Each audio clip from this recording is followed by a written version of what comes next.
Si tu crois aux signes de l'univers, reste bien jusqu'au bout. Alors il m'en est arrivé plein. Tomber sur un livre par hasard qui répond exactement à mes questionnements du moment, penser à une activité et qu'on m'en parle le lendemain, préparer un post et tomber sur des contenus très similaires en ouvrant Instagram. Pendant un temps, je me suis demandé si on m'envoyait des signes. J'ai découvert le sens du mot synchronicité qui vient de Carl Jung. Pour lui, ce sont des coïncidences chargées de sens pour la personne qui les vit. Les neurosciences éclairent très bien ça. Imagine 100 personnes dans une pièce.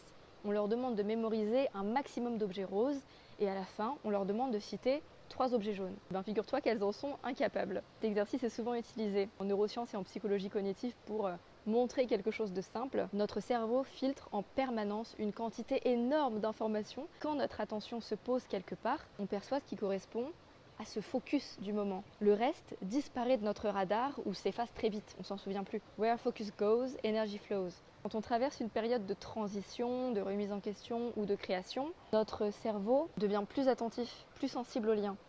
On appelle ça l'attention sélective. Le monde ne change pas soudainement, c'est notre regard qui change. Par exemple, quelqu'un qui est mal dans son travail commence à ne voir que ça. Il regarde un film et le personnage déteste son boulot. Il va discuter avec un ami qui va lui raconter qu'il a tout quitté parce qu'il n'en pouvait plus. Il va tomber sur des posts ou des reportages sur la perte de sens au travail. Il va se dire que l'univers lui envoie des signes pour changer de voie. En réalité, tout ça c'était déjà là. Mais ces événements prennent une valeur particulière parce qu'ils résonnent avec ce que la personne vit intérieurement. C'est pas de la magie, mais c'est pas vide de sens non plus.